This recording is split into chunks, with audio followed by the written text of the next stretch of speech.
Bonjour et shalom, toute la gloire lui revient. C'est lui qui nous a accordé le souffle de vie, notre Seigneur Jésus-Christ de Nazareth.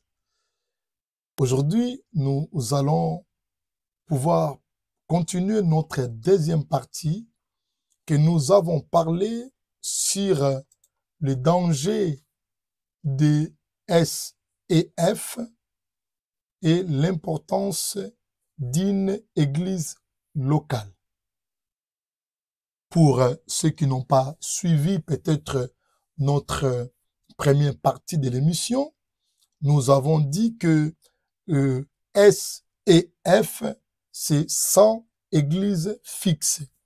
Et nous avons constaté également, il y a tellement un danger qui nous suive lorsqu'un chrétien, un enfant de Dieu, qui n'a pas également une église fixe. Nous avons parlé de ça dans notre première partie. J'ai retourné pour essayer un peu d'ajouter quelque chose dans cette deuxième partie. Et nous avons dit que le mot église, comme nous avons voulu peut-être retourner en arrière, nous avons dit ce mot église vient du latin qui signifie ecclesia. Ecclesia. Donc, ecclesia, selon l'étymologie de ce mot, ça veut dire assemblée. Lorsque nous parlons d'assemblée, nous parlons de plusieurs personnes qui se trouvent dans un lieu, dans la même place, assemblée. Donc, et pour comprendre bien, j'ai essayé aussi de dire que l'Église n'a jamais été une seule personne. Parce que le mot qui signifie, dans ce vrai sens, signifie vraiment ensemble. Ça veut dire plusieurs. Or, plusieurs, ça commence à partir déjà de deux.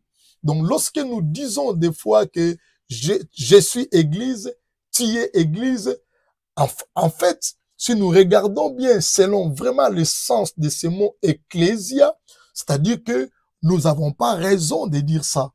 Parce que l'Église n'a jamais été, par rapport à ce mot, n'a jamais été un individu.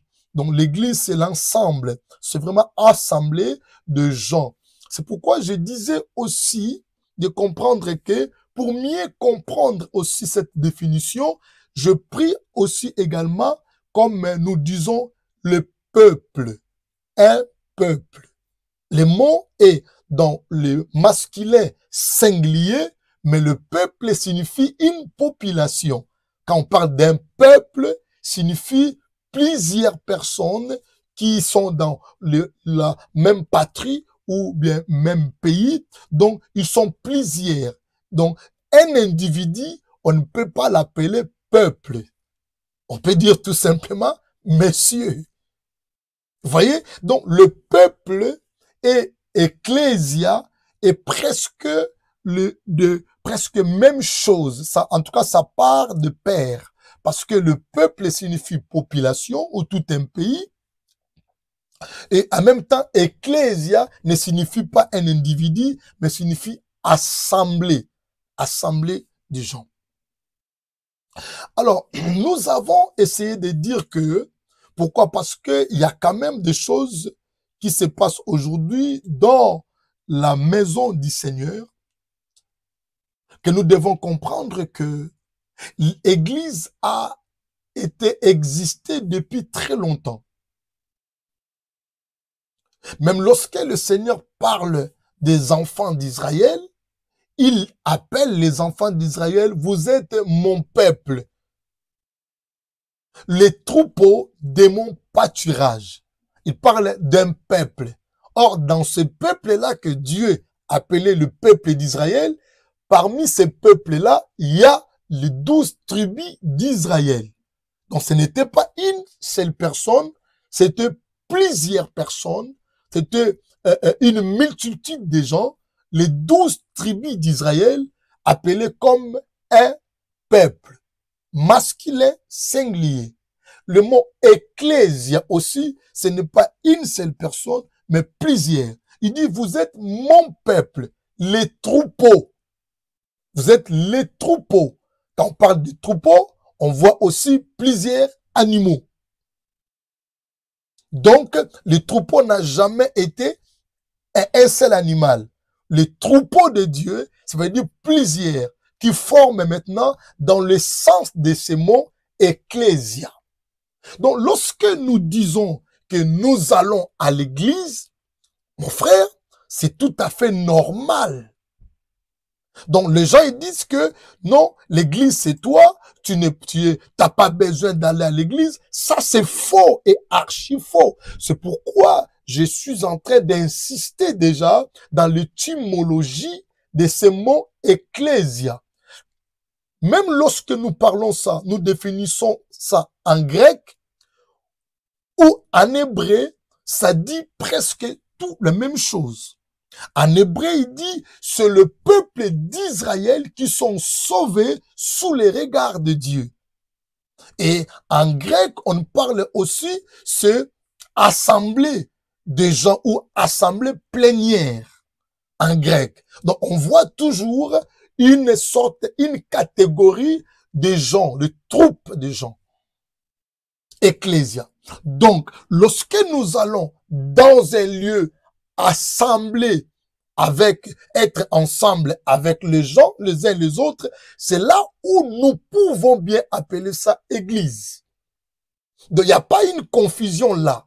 Parce qu'il y a beaucoup de gens, nous vivons un temps de la fin, chacun, il vient à sa façon, et juste pour dérouter les enfants de Dieu, n'allez pas à l'église bâtiment, les choses ceci. Donc, c'est vrai, c'est un lieu que nous nous rassemblons, ces lieux-là, parce que il y a plusieurs personnes sont rassemblées là, et ces personnes qui sont rassemblées, c'est eux qui sont églises. Il est tout à fait normal, on peut aussi appeler ces lieux églises. Même si vous voulez appeler assemblée ou vous l'appelez église, c'est la même chose parce que le sens de ces mots ecclésia, c'est veut dire ensemble, c'est plusieurs personnes. Donc, à ce côté-là, nous sommes dans les bons. Lorsque nous disons aller à l'église, lorsque nous appelons nos bâtiments, nos églises, donc nous sommes dans le bon. Mais le danger est quoi maintenant? Des S et F. Ceux qui n'ont pas des églises locales. L'église locale, comme je le dis dans la première émission, a beaucoup d'impact sur la vie d'un enfant de Dieu. Parce que l'église locale remplace tout simplement comme notre adresse à domicile. L'église locale, c'est notre adresse à domicile. Quand un homme qui n'est pas domicile fixe, vous savez comment on l'appelle? SDF. Quelqu'un qui n'a pas domicile fixe. Et c'est quelqu'un qui court dans le danger. Sa santé est en évidence dans un grand danger.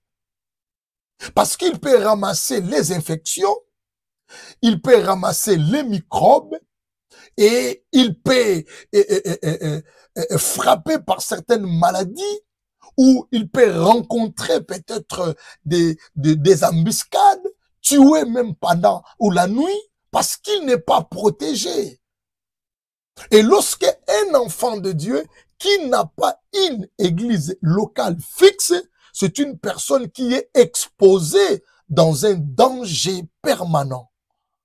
Et c'est très important à comprendre que nous sommes enfants de Dieu, nous devons, chacun d'entre nous devrait avoir son église locale. Pourquoi? Dans l'église locale, c'est son adresse à domicile. C'est là où il doit nourrir la parole de Dieu. C'est là où il va aussi partager les sacrements, ce que nous appelons comme la Sainte Seine. C'est là où il peut aussi être baptisé pour qu'il devienne également le membre de cette église locale-là. Quand nous parlons de l'adhésion, donc pour que quelqu'un soit adhéré dans une église locale, il doit être baptisé dans cette église-là. Mais s'il est déjà baptisé ailleurs, ce n'est pas un problème aussi longtemps que l'autre église-là, qu'ils sont dans la même doctrine. Il va seulement se présenter de manière verbale et décider de faire la route ou d'être maintenant le membre de cette église-là locale. Il est important. Et restez à la maison parce que vous êtes blessé, parce que vous êtes lésé, et parce que le pasteur qui vous a offensé, parce que le comportement du pasteur ou d'un frère ou d'une sœur, ça va jamais vous aider à grandir. Avoir une église locale, c'est là où nous allons aussi acquérir la maturité spirituelle. Avoir une église locale, c'est là où nous allons vivre en communion avec des frères et des sœurs. Avoir une église locale, c'est là où vous trouverez aussi, vous êtes en sécurité parce que vous aurez votre pasteur. Parce que parmi les troupeaux de Dieu, comme je disais dans la première émission, parmi les troupeaux de Dieu, Dieu choisit parmi les troupeaux ce qu'on appelle le berger, pour qu'il place dans une bergerie afin le berger puisse prendre soin des troupeaux du Seigneur. Et le mot ecclésia, c'est Jésus-Christ lui-même qui a prononcé ça. Bien sûr que Jésus ne parle pas grec ni hébreu, parce que Jésus parlait araméen. Mais dans la langue araméenne, Jésus a prononcé ce mot qui était pareil à ecclésia. Vous voyez, en grec, ecclésia. Jésus, si vous lisez, il y a des textes que je prie que Jésus a utilisé le mot ecclésia. Dans la première émission, je vous ai parlé dans Matthieu chapitre 16, mais dans la deuxième émission ici, je vous parlerai de Matthieu 18. Regardez dans le Matthieu 18 ce que Jésus a dit. Il dit, si ton frère a péché, va et reprends-le entre toi et lui seul. S'il t'écoute, tu as gagné ton frère. Mais s'il ne t'écoute pas, prends avec toi une ou deux personnes afin que toute l'affaire se règle sur la déclaration de 2 ou de 3 témoins. Donc, tant que vous êtes 2 frères dans une assemblée, et il y a un conflit entre 2 frères ou 2 sœurs, il dit, reprends-les, parlez avec lui, cherchez la paix. Et s'il ne t'écoute pas, cherchez le 2 témoins de l'église. Et s'il n'écoute pas les 2 témoins de l'église, ou 3, regarde ce que dit verset 17, s'il refuse de l'écouter aussi, dis-leur à l'église. Ça, c'est Jésus qui prononçait cette phrase. Il dit, dis-leur à l'église. Ce n'est pas un apôtre, ce n'est pas quelqu'un d'autre, mais c'est lui-même Christ qui était en train de parler ça. Souvenez-vous aussi dans la première émission, je vous ai parlé lorsque Jésus-Christ demandait à ses disciples de qui parlait, qui dites-vous que je suis? Et il dit, qui dit-on que je suis? En même temps, les autres disent, non mais les gens ils disent que tu es le fils de Dieu, tu es le fils des prophètes, tu es le Jean-Baptiste, tu es Élie. Mais dis, mais vous, qui dites-vous que je suis? Et Pierre qui a pris la parole, il dit, tu es le Christ, le fils de Dieu vivant. Le deuxième mot que Jésus a utilisé, il a dit, et moi je te dis, tu es Pierre. Sur cette pierre, je bâtirai mon ecclésia, mon assemblée. Les deux paroles de Jésus qu'il a prononcées par sa propre bouche, le mot ecclésia. Mais maintenant, lorsque vous vous ne voulez pas aller à l'église, ou parce que vous suivez un prédicateur de l'internet ou ailleurs qui veulent pas, qui disent que l'église, tu n'as pas besoin d'aller à l'église, tu peux rester à la maison, c'est vraiment un enseignement qui est faux. Regardez ici, je retourne dans Matthieu 18. Et il dit que s'il refuse d'écouter les 2 ou les 3 témoins, dis-le à l'église.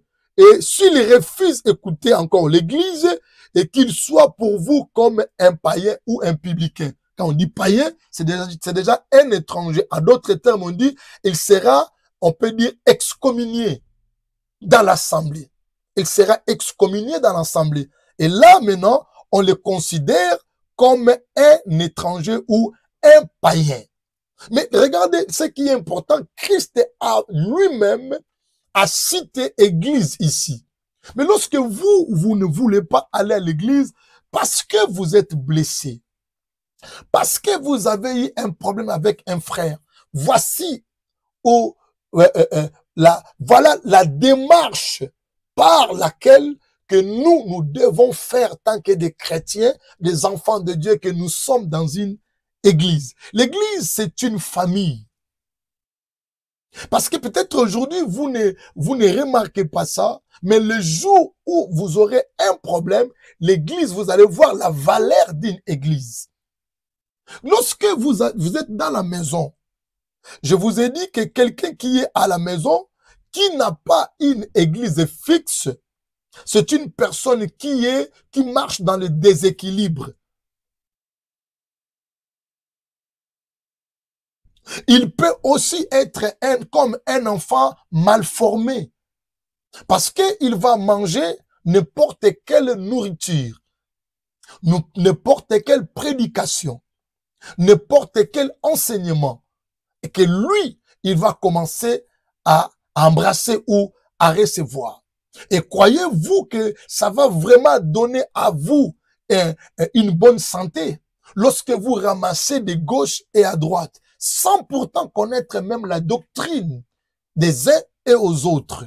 Parce qu'il parle que le nom de Jésus, croyant qu'il parle vraiment bien que Jésus, non.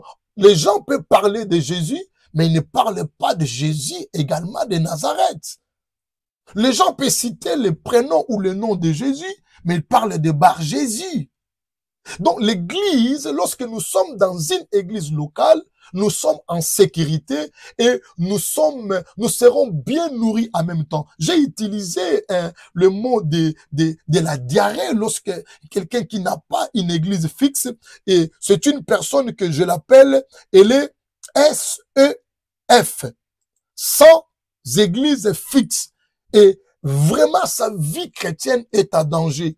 Il sera difficile pour qu'il grandisse dans la foi. Il serait difficile pour qu'il soit stable en même temps. Donc elle peut être emportée dans tous les vents des doctrines, comme dit la Bible. Vous voyez? Et c'est pourquoi vous allez voir que même le Seigneur lui-même est en train d'insister que lorsque vous avez un problème, si entre vous deux vous entendez pas, amenez le problème dans l'église. Donc l'église, comme une famille, il cherchera les moyens de résoudre aussi les problèmes. Je vous ai dit que lorsque vous êtes dans la maison, et même si vous êtes 3 ou 4 ou 5 ou une famille de 8 personnes, vous pouvez bien prier, vous pouvez bien jeûner, vous pouvez bien lire la Bible, mais dans les troupeaux du Seigneur, le Seigneur tire une personne pour mettre comme un berger. Et que lui qui va devenir le guide, le conducteur de tous ces troupeaux, comme il a fait ça à Pierre. Avant, le Seigneur puisse mourir ou donner sa vie, que j'aime bien parler ça comme ça, donner sa vie, le Seigneur a donné la clé de son église, de son assemblée à Pierre. Et c'est pourquoi lorsque Jésus-Christ était mort, et la Bible dit que après la résurrection, il est retourné vers Pierre, en trouvant Pierre dans les lacs de Génézareth, et Pierre, il a abandonné complètement le troupeau du Seigneur. C'est pourquoi le Seigneur a dit, Pierre, est-ce que tu m'aimes vraiment? Pierre, est-ce que tu m'aimes? Pierre a dit, oui Seigneur, tu sais que je t'aime. Il dit, si tu m'aimes, prends soin, nourris mes agneaux. Si tu m'aimes, prends soin de mes brebis. Donc, le Seigneur compte aussi de ses brebis à lui parce qu'il y avait des troupeaux qui n'avaient pas de berger. Vous voyez? Donc, les troupeaux sont restés là sans berger. Lorsque vous n'avez pas une bergerie, une église locale, vous allez commencer à être emporté par tout le vent. Vous suivez souvent les internets, 2 pasteurs, 3 pasteurs, 4 pasteurs, et si l'autre est là, ils ont leur programme. Ou bien l'autre aussi, ils ont son programme. Comment vous allez diviser? Parce que vous suivez, ah, j'aime bien ces pasteurs, ils prêchent bien. Ah, j'aime bien ces pasteurs, ils prêchent bien. Mais vous suivez 2 ou 3 personnes en même temps. Maintenant, si ils ont leur programme à eux, comment vous allez diviser? Et si vous avez un problème à vous, comment les pasteurs qui sont loin là-bas, ils vont venir prendre soin de vous? Parce que je vous ai dit, lorsque vous êtes dans une bergerie, quand vous tombez dans une fosse, c'est le berger qui va utiliser sa houlette pour permettre que vous puissiez sortir dans la fosse. Si vous êtes malade, c'est le berger qui va traiter la brebis. Si vous êtes endeuillé, c'est le berger qui va prendre soin des funérailles. Si vous êtes marié, c'est le berger qui va prendre soin de votre bénédiction. Donc, mais or, lorsque vous n'avez pas une église, vous courez dans un danger. Regardez ici pour comprendre l'importance aussi d'une église locale. Le psaume 133 nous dit ceci. Les cantiques de David. Il dit ceci. Voici, oh, qu'il est agréable, qu'il est doux. Agréable et doux, il dit des frères, pas le frère. Il dit des frères. Ça veut dire l'assemblée. Être ensemble. L'assemblée, être ensemble. Il parle de plusieurs personnes, de vivre dans un lieu. C'est ça l'église. Voilà ce qu'il dit. Je suis dans Psaume 133. C'est un verset que nous citons ça souvent. Mais quand nous citons ça, mais nous ne voulons pas intégrer ou adhérer dans une église. Ça, c'est une erreur. Il dit, il est doux et agréable de frères de demeurer ensemble. On peut remplacer des frères par les troupeaux. Car c'est pas quand on parle de troupeaux, on parle de plusieurs animaux réunissent. Il dit, il est doux et agréable. Et quand on parle d'agréable, c'est quelque chose d'excellence. C'est quelque chose de meilleur. Quelque chose de bien. Dieu, ou David est en train de dire par l'inspiration du Seigneur, il est tellement meilleur. Il est tellement agréable. C'est quelque chose de bien lorsque les gens qui sont sauvés réunissent ensemble. C'est ça l'église. Donc l'église, c'est assemblée. Assemblée de gens qui sont ensemble. Donc, c'est pas une tautologie, donc assemblée de gens qui sont ensemble. Alors, il dit, c'est comme l'huile précieuse qui répandue sur la tête descend sur la barbe d'Aaron. Ici, on voit ici, Aaron était choisi comme berger au milieu des troupeaux d'Israël, au milieu des enfants d'Israël. Aaron est choisi comme berger, comme pasteur. Et c'est pourquoi là, il dit, l'huile est répandue sur la tête d'Aaron. L'huile, ça, à la fin, il dit, c'est une bénédiction. Même si nous prenons l'huile comme Saint-Esprit ou bénédiction, mais prenons ça dans ce contexte-là, l'huile, c'est comme une bénédiction que Dieu répand sur la tête de Oin, de son serviteur que lui a choisi comme berger. Et lorsque le berger a reçu l'huile fraîche sur sa tête, cette huile va descendre sur sa barbe et en même temps sur ses vêtements. Et le vêtement qui est comme l'assemblée, qui est comme église. Donc toute l'église vont bénéficier en même temps la bénédiction qui était répandue sur la tête d'Aaron. Et lorsque vous avez pas une église, vous ne dépendez pas d'un pasteur. Et c'est là qui est difficile. Bien-aimés dans le Seigneur, ne suivez pas le prédicateur d'aujourd'hui de l'Internet qui vous parle que l'église n'existe pas? Ou n'allez pas dans l'église bâtiment. L'église bâtiment est bel et bien existe depuis très longtemps. L'église, ça veut dire tout simplement assemblée, ecclésia. Jésus-Christ, lorsqu'il était sur la terre, un jour, ils sont allés dans une fête à Jérusalem. La fête est terminée.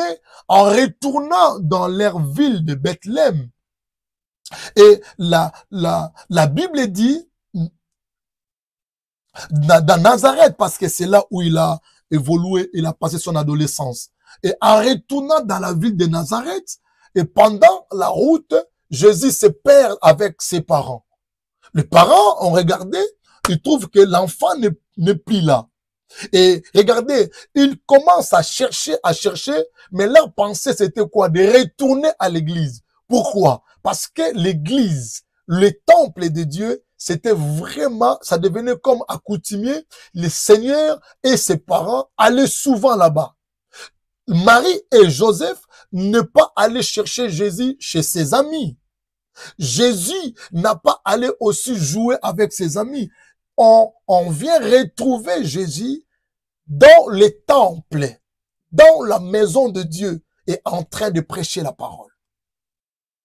Vous voyez? Donc, il dit, maintenant, c'est comme qui descend sur les bords et de ses vêtements, c'est comme la rosée des Hermons.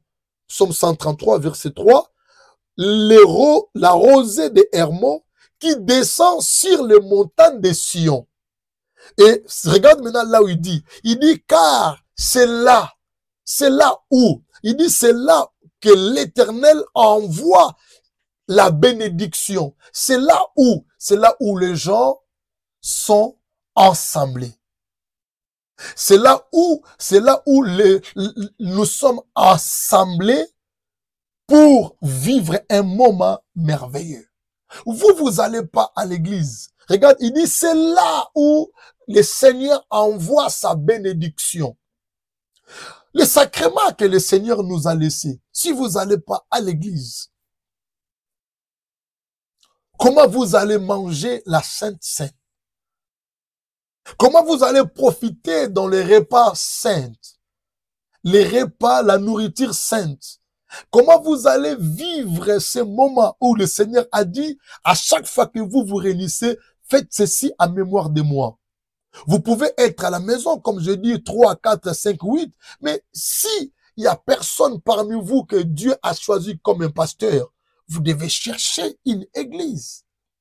C'est pour votre protection et c'est pour votre croissance de manière aussi spirituelle. C'est très important d'être ensemble avec les gens. Il dit, c'est là où le Seigneur répand, envoie sa bénédiction, la vie pour l'éternité. Et celui qui n'a pas une église fixe, c'est une personne qui est comme sans domicile fixe. Et il court avec un danger permanent. C'est très dangereux lorsqu'un chrétien qui vit des choses pareilles. J'avais encouragé certaines personnes, parce que la Bible dit dans le livre, notre assemblée, comme c'est la coutume de quelques-uns, ils abandonnent de gauche à droite. Moindre problème, ils lâchent. Moindre problème, ils relâchent. Moindre problème, ils quittent. Mais non, mon frère, ma soeur, à savoir que on aura toujours des problèmes aussi longtemps que nous sommes ici sur la terre. Si vraiment vous constatez que soit le pasteur ou un frère qui devient votre occasion de chute, il devient votre pierre d'achoppement, c'est là où je peux vous conseiller de prendre le temps de prier, que Dieu peut vous diriger à une autre église, mais de ne pas rester à la maison. Une chose que vous ne devrez pas faire, de ne pas rester à la maison. Prends seulement courage, priez le Seigneur. Si vous n'arrivez plus à supporter le pasteur, si vous n'arrivez plus à supporter un frère ou une sœur, mais en dehors de ça, l'amour de Dieu est là. Il peut faire que vous pouvez supporter votre frère, votre sœur et votre pasteur. Mais si vous n'arrivez pas, c'est que vous pouvez faire comme une démarche de prier le Seigneur et de diriger-vous à une autre église locale. Va là-bas, adhérez là-bas, présentez-vous là-bas. Si vous êtes déjà baptisé, engagez-vous là-bas, dites à ces dirigeants ou les responsables, les anciens, oui, j'aimerais adhérer dans votre communauté ou dans votre assemblée. C'est important pour la vie d'une personne. Parce que la Bible dit que les hommes de Dieu, les pasteurs, veillent sur vos âmes, sur les âmes des fidèles. Et il est important. Il faudrait que tu puisses avoir un pasteur. Le pasteur va commencer à vous suivre de manière aussi régulière par rapport à votre vie chrétienne. Voilà. Donc, les choses que nous vivons aujourd'hui, il n'y a rien de nouveau sur la terre des hommes. J'aimerais dire, pour finir, il y avait une maman, cette maman qui était courbée pendant 18 ans. Mais ce que je prie à cette maman, c'est qu'elle peut vous édifier aussi la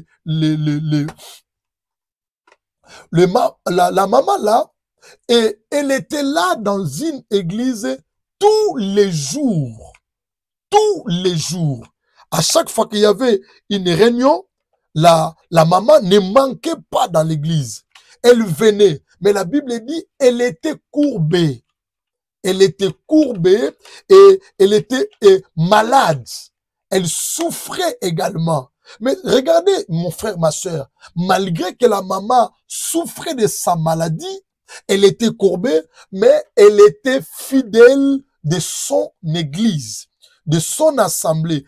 Elle manquait pas la réunion de l'église. Elle ne manquait jamais. Elle était là toujours en train de prier, de suivre les programmes de l'église. Et la Bible dit, un jour, le Seigneur est venu dans cette assemblée-là. Dieu, Jésus-Christ est entré dans l'assemblée. C'est là où était le jour de cette maman à retrouver sa délivrance. Les démons étaient chassés, la malade et son dos était complètement redressé. Pourquoi? Parce que la maman avait une assemblée qui était comme son adresse à domicile. Elle allait là-bas, elle mangeait la nourriture spirituelle, elle restait en communion, et elle priait ensemble, elle partageait les sacrements, et il était vraiment fidèle. Jusqu'à un jour, le Seigneur est venu, comme la Bible dit dans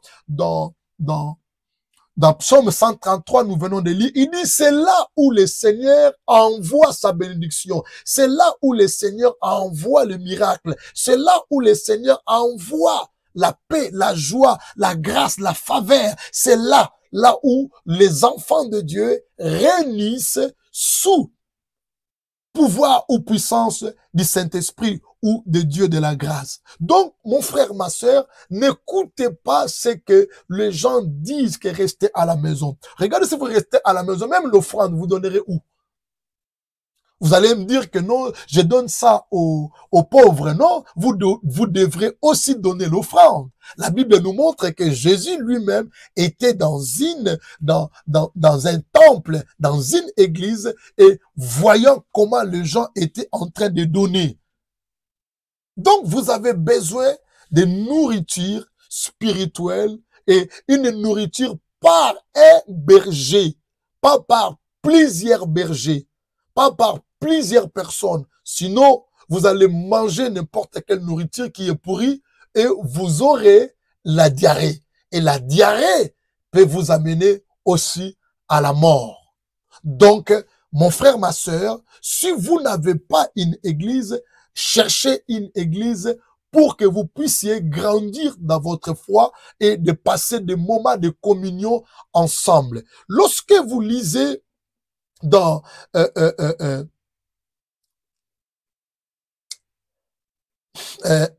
Actes chapitre 2, à partir du verset 37, vous allez voir le verset 37 comme il dit. Donc, il est vraiment important de comprendre que dans Actes chapitre 2, le verset 37, il dit ceci. Après avoir entendu les discours, ils eurent les cœurs vivement touchés. je saute ça, et il dit ceci, verset 41, il dit, ceux qui ont accepté la parole furent baptisés. Ceux qui sont accepté la parole des disciples, les paroles de l'évangile, ils furent baptisés. Et lorsque vous êtes baptisés, vous faites partir maintenant d'une église universelle. Nous sommes partis maintenant d'un corps du Christ. Et à partir de ça là, vous devez aussi être adhéré dans une église locale pour la croissance de votre foi, pour que vous puissiez grandir dans la foi. Qu'est-ce qu'il dit? Ceux qui ont cru ou accepté. En ce jour-là, le nombre de disciples augmenta environ 3000 âmes. Comment ils ont compris que 3000 âmes? Parce que ils étaient tous ensemble. Donc, ils passaient des réunions ensemble. Ils priaient ensemble. Ils mangeaient ensemble. Ils étaient enseignés ensemble dans un même lieu. Regarde ce qu'il dit 42. Ils persévéraient dans l'enseignement des apôtres ou des pasteurs. Donc, ils persévéraient ceux qui ont cru. Lorsque vous avez accepté Jésus dans votre vie, vous devez persévérer dans l'enseignement de votre église, de l'église locale. Et c'est là le danger que je disais. Si vous prenez cet enseignement, vous prenez l'autre enseignement, vous prenez cela, à un moment donné, vous serez dans la confusion. Parce que l'autre peut vous dire que nous ne mettons pas le foulard. L'autre peut dire, nous ne mettons pas de pantalon. L'autre peut dire, nous ne mettons pas le mèche. L'autre peut dire, nous ne mettons pas ceci. Voyez? Donc, vous serez dans la confusion. Et ça serait mieux pour vous de suivre votre berger, avoir un seul endroit, une assemblée, et de suivre la direction de votre berger par rapport à sa doctrine. Parce que sinon vous serez dans les confusions. Le temps où nous vivons aujourd'hui, il y a plein des enfants de Dieu, ils sont dans la confusion et ils n'arrivent plus à saisir également où est le vrai, où est le faux. C'est pourquoi, c'est parce que vous êtes SEF, sans église fixe. Que Dieu vous bénisse. Il dit,